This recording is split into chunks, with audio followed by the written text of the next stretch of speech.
Joint Chiefs of Staff Chair General Joseph Dunford announced new information on the attack in Niger, Africa, that left 4 U.S. soldiers dead. While he stressed this is preliminary information pending the outcome of an investigation, he gave a timeline of the ambush, including when the call for help went out and when support arrived. This timeline and other details, including the U.S. mission in Africa, were part of a news conference at the Pentagon. Hey, ladies and gentlemen, thanks for the opportunity to speak to you about the recent events in Niger, which claims the lives of 4 Americans, Staff Sergeant Brian Black, Sergeant LaDavid Johnson, Staff Sergeant Jeremiah Johnson, and Staff Sergeant Dustin Wright. And I begin by once again offering my sincere condolences to the families and the units of the fallen. You're all in our thoughts and prayers. Unrelated, today is the anniversary, the 1983 Beirut bombing, and I want the families of the 241 Americans lost that day to know that we'll also never forget them. After speaking to Secretary Mattis this morning, I decided to address you because there's been a lot of speculation about the operation in Niger. And there's a perception that the Department of Defense has not been forthcoming. And I thought it would be helpful for me to personally clarify to you what we know to date and to outline what we hope to find out in the ongoing investigation. And Secretary Mattis will be here, but as many of you know, he's in Asia. Our soldiers are operating in Niger to build a capacity of local forces to defeat violent extremism in West Africa. Their presence is part of a global strategy. As we've seen many times, groups like ISIS and Al-Qaeda pose a threat to the United States, the American people, and our allies. They're a global threat enabled by the flow of foreign fighters, resources, and their narrative. And they seek to operate where they can exploit weaknesses in local government and local security forces. If you think of those enablers as connective tissue between groups across the globe, our strategy is to cut that tissue while enabling local security forces to deal with the challenges within their countries and region. While we can be proud of our progress to date, we have to acknowledge that our work is not done. Even with the fall of Mosul and Raqqa, we're at an inflection point in the global campaign, not an end point. And that's why tonight I'm going to welcome Chiefs of Defense and representatives from 75 different countries to improve the effectiveness of our military network to defeat terrorism. In our discussions over the next day or two, we'll focus on improving information sharing between nations to detect and defeat attacks before they occur, and to improve the support we provide to nations that are confronted with violent extremism. And that's exactly what our forces in Niger were doing. The United States military has had forces in Niger off and on for more than 20 years. Today, approximately 800 service members in Niger work as part of an international effort led by 4,000 French troops to defeat terrorists in West Africa. Since 2011, French and U.S. troops have trained a 5,000-person West African force and over 35,000 soldiers from the region to fight terrorists and affiliated with ISIS, Al-Qaeda, and Boko Haram. Now, let me address the specific events in Niger that took place early this month. On the 3rd of October, 12 members of the U.S. Special Operations Task Force accompanied 30 Nigerian forces on a civil military reconnaissance mission from the capital city of Niamey to an area near the village of Tongo Tongo. Approximately 85 kilometers to the north was the location of that village. On the 4th of October, U.S. and Nigerian forces began moving back south. And en route to their operating base, the patrol came under attack from approximately 50 enemy using small arms fire, rocket-propelled grenades, and technical vehicles. And what I want to do now is I want to walk through for you the timeline that we have and kind of what I would categorize as what we know about the incident. So early in the morning of 3rd October, as I mentioned, U.S. forces accompanied that Nigerian unit on a reconnaissance mission to gather information. The assessment by our leaders on the ground at that time was that contact with the enemy was unlikely. Mid-morning on October 4th, the patrol began to take fire as they were returning to their operating base. Approximately 1 hour after taking fire, the team requested support. And within minutes, a remotely piloted aircraft arrived overhead. Within an hour, French Mirage jets arrived on station. And then later that afternoon, French attack helicopters arrived on station, and a Nigerian quick reaction force arrived in the area where our troops were in contact with the enemy. During a firefight, 2 U.S. soldiers were wounded and evacuated by French air to Niamey, and that was consistent with the casualty evacuation plan that was in place for this particular operation. 3 U.S. soldiers who were killed in action were evacuated on the evening of 4 October, and at that time, Sergeant LaDavid Johnson was still missing. On the evening of 6 October, Sergeant Johnson's body was found and subsequently evacuated. From the time the firefight was initiated until Sergeant Johnson's body was recovered, French, Nigerian, or U.S. forces remained in that area. Now, many of you have asked a number of questions, and those are all, and many of them are fair questions, and we owe you more information. More importantly, we owe the families that have fallen more information, and that's what the investigation is designed to identify. The questions include, did the mission of U.S. forces change during the operation? Did our forces have adequate intelligence, equipment, and training? Was our pre-mission assessment of the threat in the area accurate? How did U.S. forces become separated during the engagement, specifically Sergeant Johnson? And why did it take time to find and recover Sergeant Johnson? Again, these are all fair questions that the investigation is designed to identify.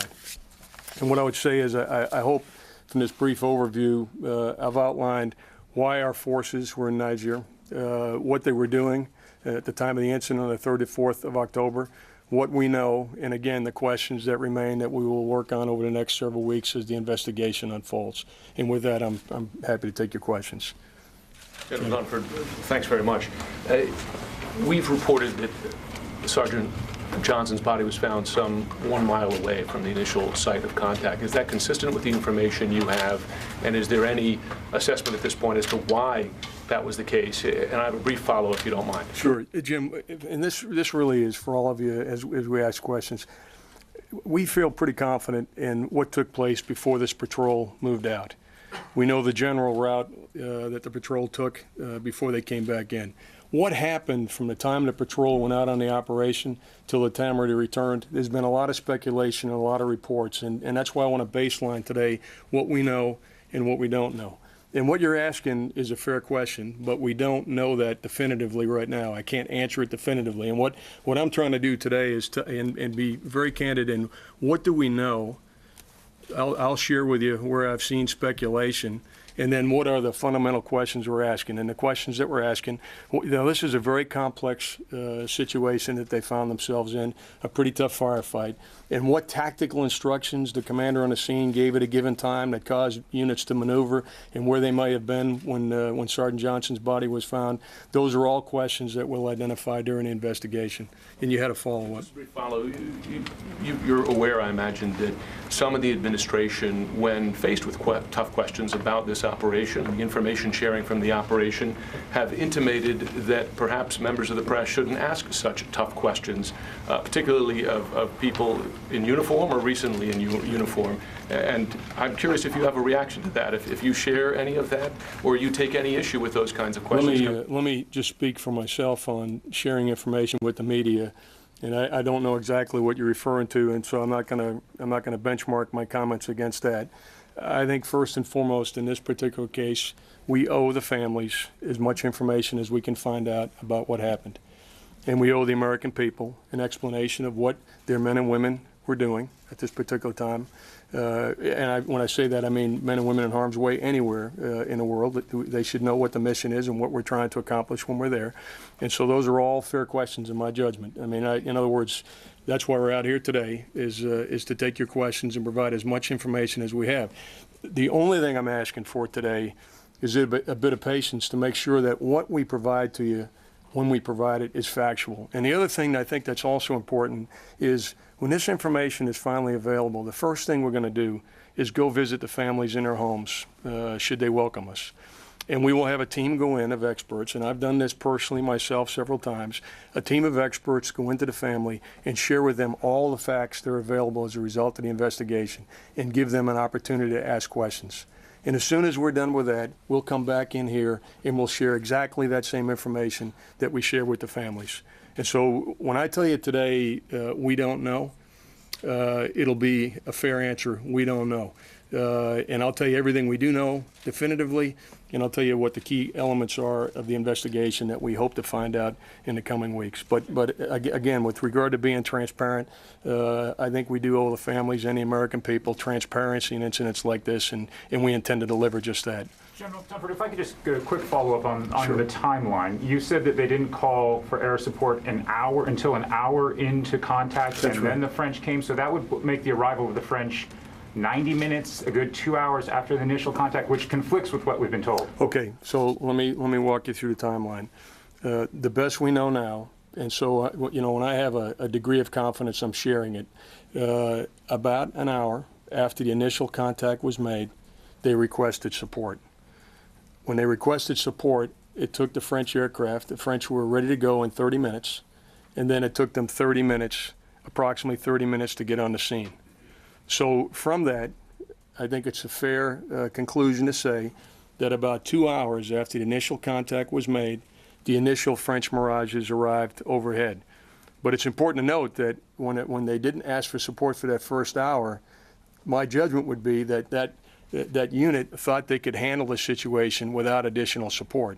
And so, we'll find out in the investigation exactly why it took an hour for them to call. We shouldn't conclude anything by that 1 hour. It may very well have been, and I've been in these situations myself, where you're confronted with enemy contact. Your initial assessment is you can deal with that contact with the resources that you have, and at some point in the firefight, they concluded they then needed support, and so they called for additional support. The confusion of the 30 minutes, which is always the danger of coming out and sharing information, right? So this is what I'm trying to do, is clear up today. I think what you were told in the past, that the French were there in 30 minutes.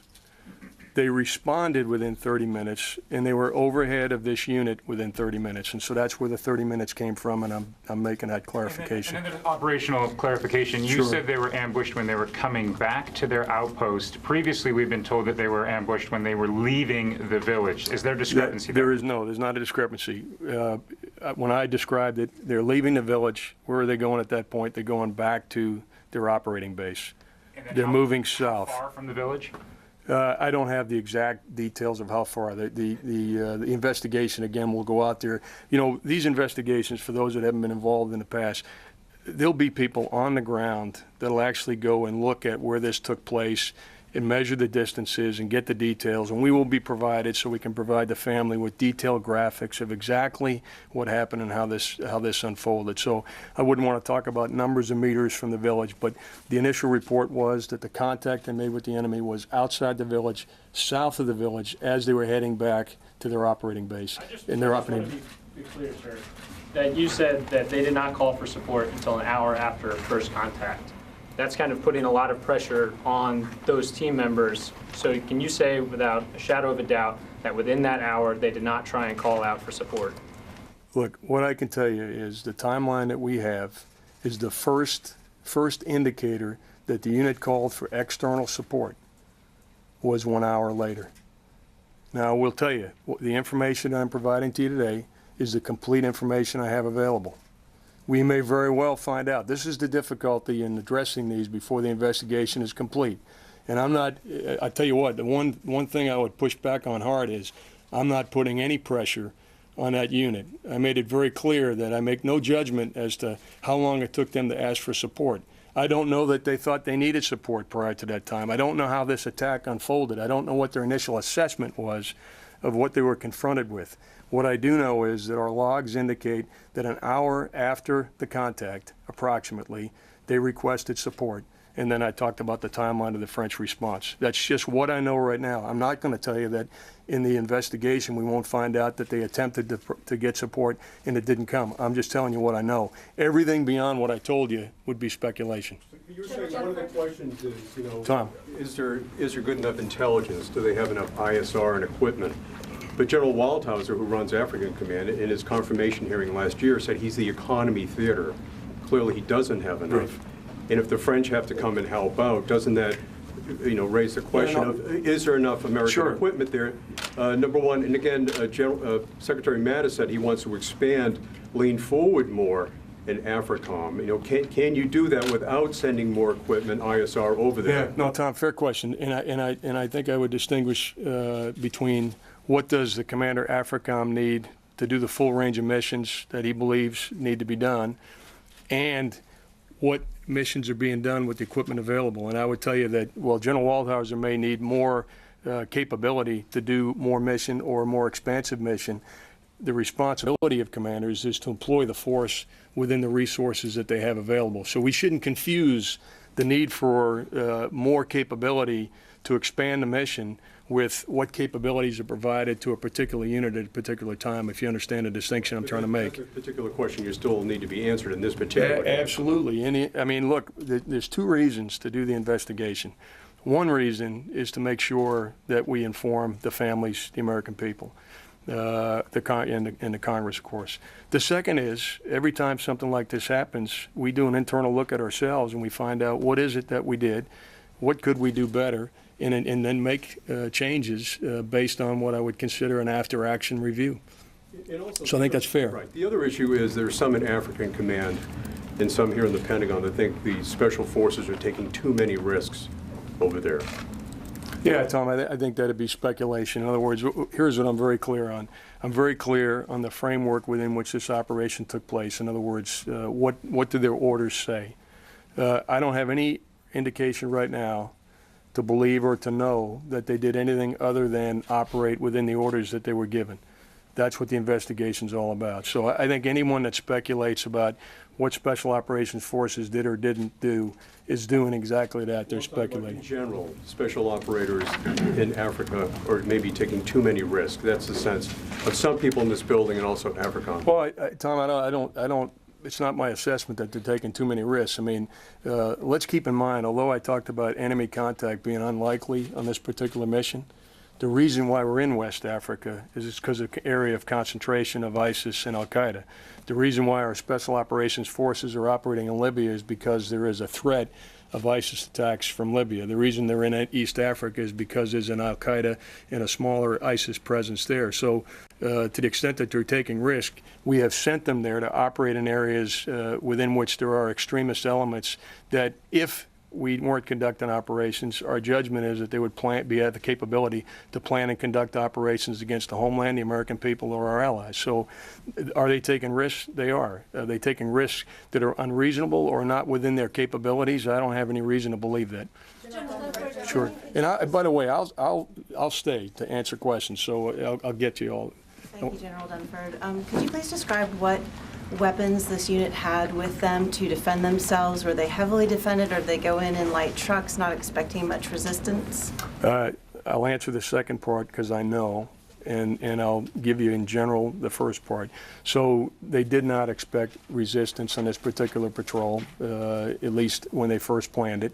Again, what happened subsequently will be the investigation, because the rules in that part of West Africa are that we will only accompany our partnered forces when the chances of enemy contact are unlikely. So with that, they were equipped with machine guns, small arms, and obviously had the ability with communications capability to reach back and get larger supporting arms. And have you learned at all what type of fires they came under? Was it just small arms fire? Were there IEDs? Yeah, initial report, I don't have any reports of IEDs. I haven't seen those. Small arms, rockets, and machine guns. Jennifer, I'll just come this way since you all. General Dunford, when did you alert the White House? There are indications that they did not know until 10 hours after the attack began. And also there are members on Capitol Hill, members of the Armed Services Committee, who say they didn't know that we had troops in Niger. Is that possible? Sure. Two separate questions. We notified the White House as soon as we had a soldier that was missing. Was the first report. Now, they would have received an initial report, probably simultaneously to me. The way it works with our op centers, that we had a report of 3 killed in action. And then I know we made some specific calls when we had a soldier that was missing, which of course we didn't report publicly because we're in the process of trying to recover him. So I know that I spoke to General Waldhauser that night when we got the initial report. It was probably around 9 or 9:30 Washington, D.C. time, the night of the 4th. And at that point, knowing that we had a missing soldier, we made a decision to make sure that all of the resources, to include national assets, were available for the recovery of that operation. And of course, we maintained operational security to not put at risk our operations to recover Sergeant Johnson at that particular time. With regard to Congress, I've heard the criticism of we're not providing enough information, and the way I've taken that is to say, if the Congress doesn't believe that they're getting sufficient information, then I need to double my efforts to provide them with information. So, without going through what people may have known at any given point in time about this operation or another operation, I mean, the one thing I can tell you is that Secretary Mattis and I are committed to make sure that we satisfy the needs of the Congress for the information they need to provide oversight. And so we're looking in the mirror saying, okay, we thought we were doing all right. What's most important is how the Congress feels about that, and so we need to double our communications efforts, and we'll do that. Thank you, General. You mentioned that this was a reconnaissance mission. There have been some conflicting accounts. Have you seen so far any indication to suggest that the nature of the mission changed from its original intent? No. Here's what we know. It was planned as a reconnaissance mission. What happened after they began to execute it? In other words, did the mission change? That is one of the questions that's being asked. It's a fair question, but I can't tell you definitively the answer to that question. But yes, we've seen the reports, we've seen the speculation.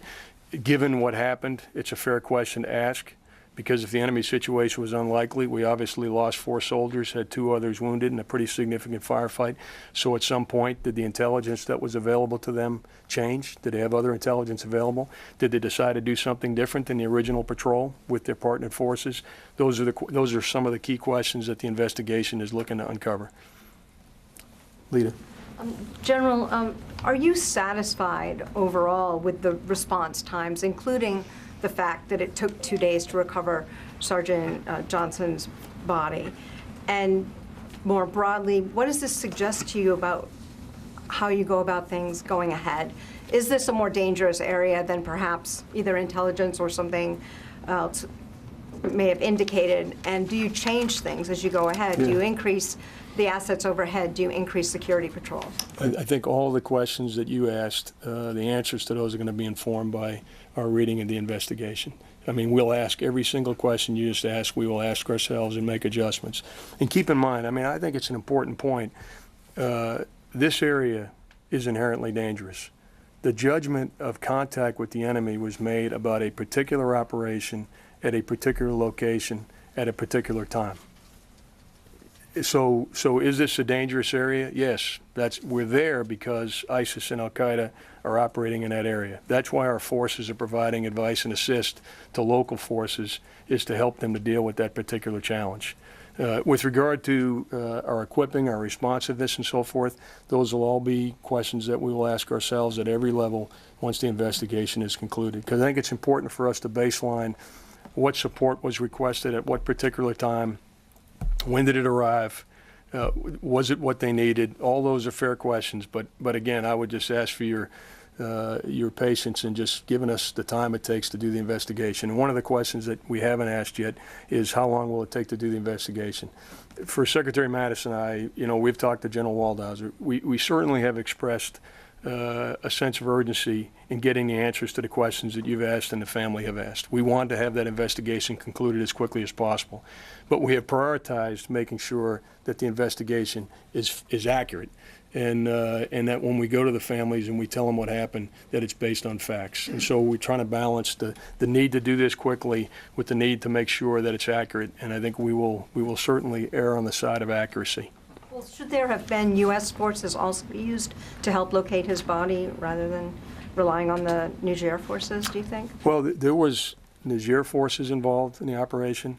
There were French forces involved in the operation. There were U.S. forces involved in the operation in its entirety.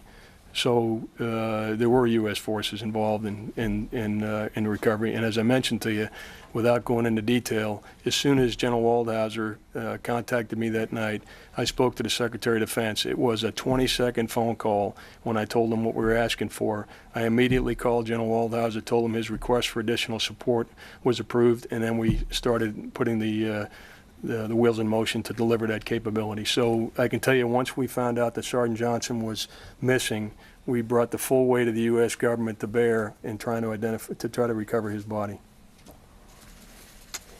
There's the shock of 800 troops in Niger. Is that the high point in terms of what we have in the region, or do we have 1,000 in Mali and more in Nigeria? No, that's the largest number in Africa right now. We have more of that in East Africa, but in any one country, that's the most. I know mission creep, people are going to. And I'll tell you what I'll do is I'll have the team come back and just make sure that, you know, just take a look at all the countries. But that is, and it also is a high in this particular area. Again, we've been there off and on for over 20 years. We established a Joint Special Operations Task Force in 2011. 2008, and we probably had, you know, 500 or 600 forces there some months ago. This happened to be a high of 800. A lot of public are going to wonder, is this mission creep? You remember 1993, October 3rd, Black Hawk Down incident? I do. People are going to say, is this mission creep? Has the mission been consistent? Let me talk about the mission, and I think it's important for me to go back to my opening statement and talk about strategically what we are trying to do. In our judgment, we're dealing with global threats in Al-Qaeda and ISIS and other groups. And the theory of the case of our strategy is to be able to put pressure on them simultaneously wherever they are. And as importantly, to anticipate where they will be and to make sure that where they are and where they will be when they get there, they're confronted by local security forces that have the ability to meet the challenges associated with Al-Qaeda, ISIS, and other groups. And so we are working with partners on the ground in West Africa. We are working with partners on the ground in other parts of Africa. It's the same thing we're doing in Iraq and Syria, and it's what we're doing in Afghanistan. But if you look at the numbers, we have 800 Americans, we have 4,000 French, and there's over 35,000 local partners that are operating there. If you look at the numbers in Afghanistan, approximately 11,000 Americans on the ground, 300,000 Afghans. So what the American people need to know is, with a relatively small footprint, we are enabling local forces to deal with these challenges before they become a threat to the American people, and to help them to deal with the challenges so they don't further destabilize their local area or region. There's a bit of contradictory information about the enemy KIA. Were there any enemy KIA, and do you know how many? I don't know that, and we'd be happy to, as soon as the investigation is over, we'd be happy to provide that detail to you. I don't have that information. Have there been any additional? We did. I would point out, though, we did lose 5 Nigerian partners, and that's important to point out. Have there been any additional patrols with U.S. forces in Niger? We are back conducting operations as normal. I don't have information available right now to tell you what's happening today, but our intent is to continue operations there and continue to try and advise and assist our partners. So has there been any change in force protection for those patrols, given what happened? No, every unit that goes out, every patrol that is conducted, goes out and makes an assessment of the mission and then the operating environment within which that mission is going to be conducted, and then they prepare themselves accordingly. So I just expect that continues to be what General Waldhauser and his leadership are doing. Do you have any more information about who the attackers were? We were told initially that they had rebranded themselves ISIS and they were a local tribe. And if you do identify who they were, will you go after them? Yeah, our assessment right now is it is an ISIS-affiliated group. And I think what you bring up is what we're dealing with in many places is ISIS and Al-Qaeda. ISIS, in this case, they try to leverage local insurgencies and connect those local insurgencies globally. This is the challenge that we're dealing with. And so our initial assessment is these are local tribal fighters that are associated with ISIS. And will you go after them once you locate where they are? I think we'll enable our local partners to go after them as a matter of priority. Sir, thanks for your time. Particularly when it comes to the Mirages that were brought on scene, do you have the sense now that anything has changed now that you're back doing operations? Is there any kind of shift here in what they're allowed to do with their authorities or the coalition? With how quickly can you get air support now? Just on the issue of authorities, I just want to make it clear that U.S. forces and coalition forces in the area, when it comes to an issue of force protection, self-defense, don't have any limitations. They don't have any limitations. So that's been something that's been discussed. And so, with regard to employing fires, if there's an issue of self-defense, we have the inherent right to do that, and we will do that. Were there limitations that night? I am not aware of that. I've seen speculation. I don't have any evidence of limitations during that particular night. But again, if there were, the investigation will certainly tease that out. I've seen open source reporting to that effect. I don't have any. I don't have any information in the operating chain that would indicate that there were limitations. Now, when I say limitations, you know, part of the requirement is obviously the ability to integrate, and I don't know whether there was any challenges integrating. I don't know why the Mirages didn't drop bombs during those initial passes. I don't know if the unit on the ground asked them to do that. Those are things we'll find out in the investigation. Just a couple clear points. One, you mentioned RPA was on scene, they said within minutes. Was that French, American? That was American, and it was retasked. It was operating in the area anyway, and so we were able to retask it, and that's why it was available in minutes. It was literally in the air, in the area, and we were able to retask it directly in support of that unit that was in contact. Was that an armed system, and did it strike? It did not strike. It did not strike. Did it have possibility? Yeah, I'm not going to talk about what our capabilities are in the region, but that particular capability that was there within minutes did not strike. Thank you, General. Jennifer with the U.S. Agent of Korea. On President trip to South Korea next month, and he visited DMZ, but President Trump has not yet made any decision to visit DMZ next month. Who make this decision, and it's a Korean government or U.S. government? Yeah, I don't know the details of the president's itinerary later this month, or what decisions he's made about the DMZ. But President visiting DMZ as a commander-in-chief of the United States, it's good for the sending and kind of. I'm going to leave it to President Trump and President Moon to decide whether or not the president ought to be in the DMZ. Clarify what you were saying about Sure. the drone. Does that mean you had complete visibility of the situation? There was a drone up above within minutes? We had a remotely piloted vehicle that was in the area. It was a U.S. remotely piloted vehicle. As soon as they asked for help, within minutes it was retasked to provide intelligence, surveillance, and reconnaissance, full motion video, one of the capabilities, right over the scene of the troops in contact. And how long was it able to stay above? Jennifer, I don't know how long it stayed, but I certainly can get that for you. I don't know how long it was on station at that particular time. So did they request specifically ISR, or did they request help and then you guys sent ISR? They would have in the normal course of events. I haven't seen the logs. We'll have all that teased out in the investigation, but in the normal course of events, they would have asked discreetly for intelligence, surveillance, and reconnaissance, and then also supporting fires and specific effects that they wanted to achieve. So I think they would have had a more detailed request. Have you viewed the video? What's that? I have not viewed the video. On the evacuation, you had the wounded evacuated, of course, first, and then the killed in action. Do you know yet whether anyone did a head count on either of those aircraft or after those evacuations were done to be sure that everybody was accounted for?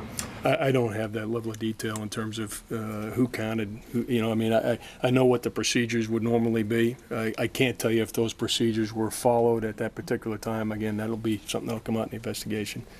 Yes. General, will the Pentagon be increasing the tempo of missions in Africa? Can we expect to see more deployment of troops into Africa, changes in the ROE? Yeah, I think it's premature to talk about what additional troops or changes in ROE would make. Look, we're watching very carefully with the fall of Raqqa and Mosul what the enemy will do. You see that. In fact, that's one of the reasons I have 75 chiefs of defense or their representatives that are here tonight, is to talk about the next phase of the campaign. I described it as an inflection point. One of the places that we know ISIS has aspirations to establish a larger presence is in Africa. We know how important Libya and in the Sinai have been to the Islamic State. We know how much they have tried to get into East Africa, and of course the scenario we're talking about here today in West Africa. So we're watching that very carefully, and we are going to make recommendations to the Secretary and to the President for the allocation of forces that meet what we see as the threat, what we anticipate the threat to be. But I certainly wouldn't talk about what we will do tomorrow at this moment. For now, have the combatant commanders or the chiefs made any recommendations to the White House to change troop numbers, tempo, ROEs? Yeah, to the White House, spoken with you to the White House, no. But one thing I would tell you, just to make sure that we're clear, we get requests for capabilities on a routine basis. They come to me, and then we frame those for decision by the Secretary of Defense. So there's constantly requests for capabilities that go back and forth between the combatant commanders and the Secretary. I mean, I don't think a week goes by when we don't work a request from the combatant commanders to do that.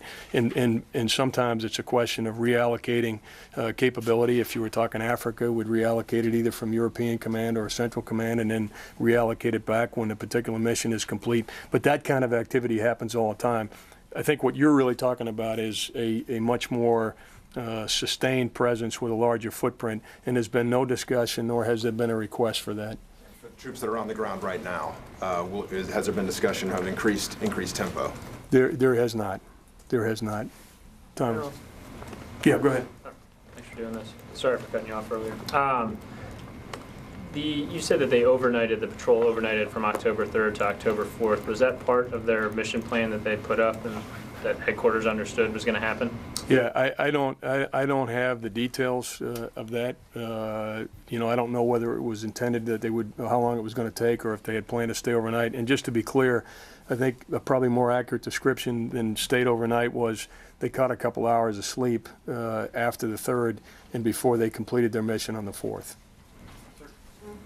Is there an investigation beyond the 15-6 into the troop deaths? And then what's the significance of the FBI being called in? Sure. On the first case, no. There's an investigation that's being conducted by a general officer at the United States Africa Command into the incident itself. So that's the only investigation, U.S. military. With regard to the FBI, it's fairly normal in counterterrorism cases for them to conduct investigations to get information and intelligence that may be related to threats to the United States. And I believe that's the capacity in which the FBI is conducting an investigation right now. So a quick follow-up on whether or not the troops were wearing body armor, the U.S. forces? Yeah, I don't personally know how the soldiers that day were equipped, if they were wearing body armor. More broadly, you talked about the difficulty of next of kin notification. Obviously, there's a big political discussion right now about the right way to do that. Could you talk generally on just the difficulty, the challenge of conveying to American families when their loved one is lost what they died for? Yeah, I think what you just zeroed in on is one of the things that we try to do when we do this, and I've certainly had to do it myself, is you want the family to understand the why. And so I think one of the most important things that we would try to do in this particular case is be able to explain how what their loved ones were doing was related to the protection of the homeland in dealing with the threats that we confront. And frankly, I think in this particular case, we'll be able to do that. Following up, sorry. Yeah, go ahead, and then I'll come back. Following up, Sergeant Johnson's widow said this morning in an interview that she had asked to see her husband's body, but had been told no. Is that the case? Is there a reason why? Yeah, it's not. You know, first of all, I did hear that this morning, and what typically happens, and again, I've been involved in these cases myself, is there are times when we make a suggestion to the family that they may not want to review the remains. At the end of the day, the policy is it's the family's decision as to whether or not they do that.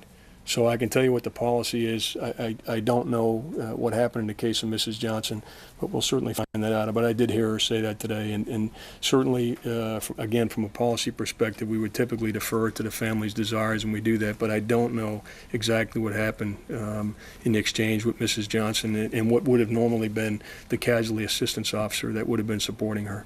As a follow-up, if it does turn out that she was not given the option to view her husband's body, is this something that you will be looking further into?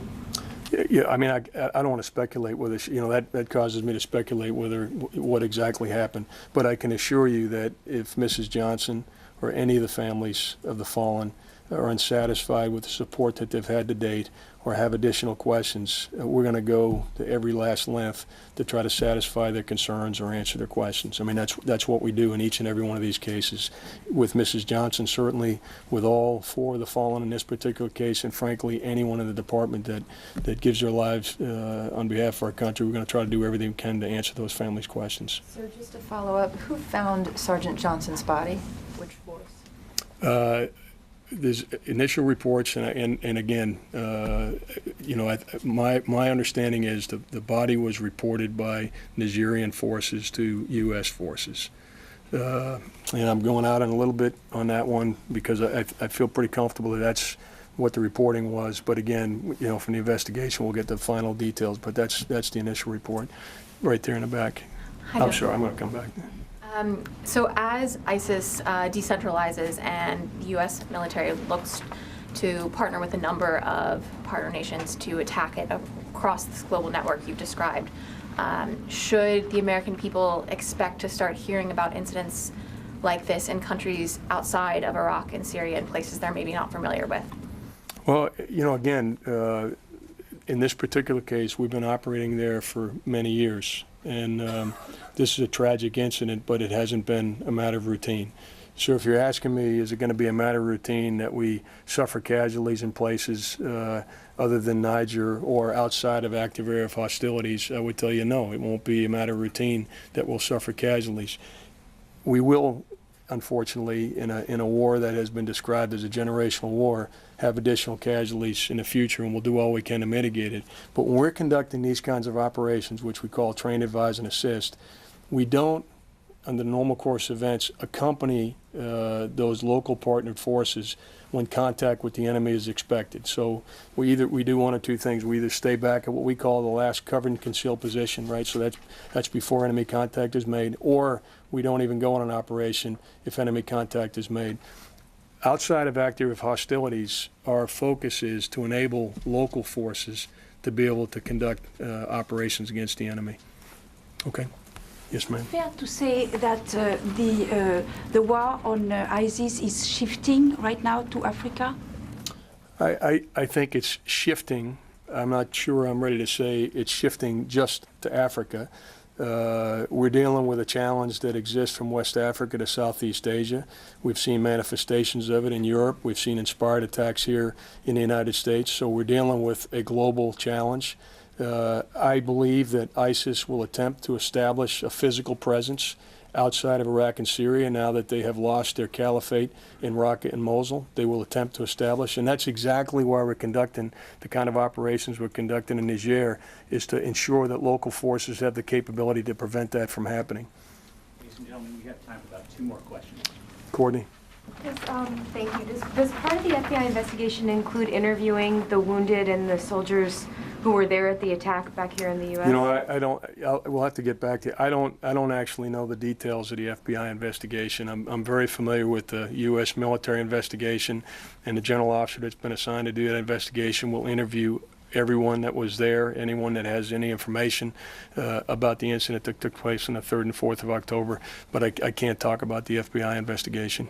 Can you just give us a time from the time the initial troops in contact until the Americans were taken out of the area? What was the total time of this entire engagement? Do you have that? How many hours? What I can tell you, Courtney, is that it was mid-morning local time in Niger on the 3rd of October when this all began. And it was the evening local time on the 6th of October when Sergeant Johnson's body was recovered. So there was ongoing operations throughout that period of time. In the back there. Sir, thank you very much for doing this. If I could have one and then a follow-up, will the investigation be able to look into what French intelligence or French military activity there was or may have been in the area of the attack, leading up to the attack? Absolutely, absolutely. Our investigating officer will absolutely engage our French partners and interview the French soldiers that were involved. I'm sure he'll interview the crews that were called in to provide support, to include the rotary wing attack helicopters, as well as the fixed wing. So I don't have any doubt that all the information that the French have available will be shared with our investigating. It's classified intelligence on their side? That's happening every day. There's no doubt about it. I mean, we are integrated in conducting operations with the French. We are partnered with them there. So we have complete transparency in sharing information in West Africa with the French. And if I could just follow up really quickly, you mentioned national assets that deployed from the United States. Without specifying what those national assets were, can you say if any of them actually reached Niger before the situation was resolved? Honestly, I'm not going to address that. I do want you to know that we have things. I think many of you are familiar with those things, but we have national assets, and as soon as we had a missing soldier, we brought those assets to bear. But I'm not going to talk the details or the type of capability. Sir. In the back there. Sir, should the American public be prepared for the loss of more U.S. troops in Africa? Yeah, what I would tell you is that the majority of our operations in Africa are designed to support the training, advising, and assisting of local African partners. And we mitigate the risk to U.S. forces with specific guidance that we will only accompany those forces when the prospects of enemy contact is unlikely. There are other areas in Africa where we have a different construct. So what I just described to you is the construct that exists in West Africa. Clearly, and you've seen it in recent days, we have a different type of operation against Al-Qaeda, Al-Shabaab, and Al-Qaeda organizations inside of East Africa. So, we tailor the conduct of U.S. forces based on the threat. The bias in Africa is to support local forces in dealing with the threat. Where there is a threat to the U.S. homeland, American people, or our allies, we're going to do whatever is necessary to address that particular threat. So if we had, let me just be clear and use an example.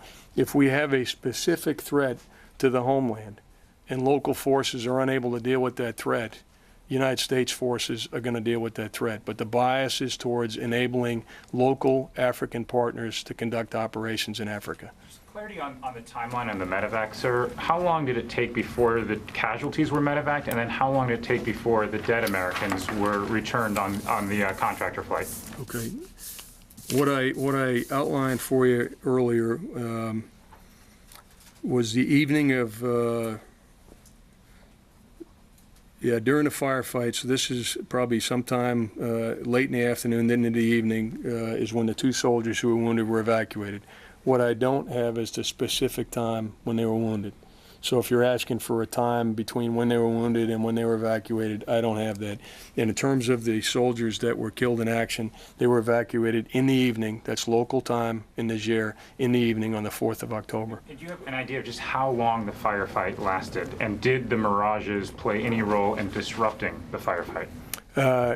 Anything I would tell you about the mirages, and I've seen some of it, would be speculation. So we'll get, what I need to hear from the guys that were on the ground who were actually employing those mirages before I'd make a conclusion about what effect those mirages had. The time of the firefight, do you have a general sense of how long it took place? Only that it took several hours. I mean, well into the evening on the 3rd of October. Sir, one last. It's getting 4th of October. 4th of October. Thank you. Could you let us know how many U.S. forces are serving in AFRICOM, total West and East Africa right now, maybe a potential breakdown? Yeah, sure I can. I can give you, and I'll give you a range. We have on the order of 6,000, little over 6,000 forces in Africa, and they're in about 53 different countries. General Dunford, on the search for Sergeant Johnson's body, can you tell us how many U.S. troops took part in that search and how many partnered and allied forces as well, and describe not just the drone that went in to look for him, but maybe other assets as well? I can't. That's down to a level of detail that is really going to require the investigation to lay all that out. Not even how many U.S. troops took part in the search? I can't tell you what, and again, I know how many U.S. troops were part of that original advise assist mission. I don't know what each of those troops were doing at any given time once contact was made. So anything I would tell you at this point, I'd be speculating. Just to clarify, you said that U.S. forces don't go out if they expect enemy contact. They won't go out with a partner force. Yeah, the exact language, and again, I don't want to be, I'm not correcting you, but when we say chances of enemy contact unlikely, we would go out. You also said that they will go out and remain at the last cover and concealed position if there is some sort of. There are different locations with different rules in those locations. What I described to you were the rules that were in place at the time this operation was conducted in Niger. Okay, I'll take one more in it. The most explosive charge today is that this was Trump's Benghazi. I know you don't like getting into political muck, but how'd you figure that out? It's out there. You have a track record. You have a track record of not wanting to, but it's out there. What's your reaction to the charge? I personally see no utility in comparing this incident to any other incident. What I would tell you is we lost 4 Americans in this incident. We had 2 others wounded. That makes it a big deal to me. that gives me a sense of urgency to identify exactly what happened, to communicate exactly what happened to the families and the American people. So I personally am not comparing this to any other incident. What's most important to me, aside from getting the facts, is identifying those things that we can do better in the future. And that's my focus. Okay? All right. Hey, thanks. Thanks.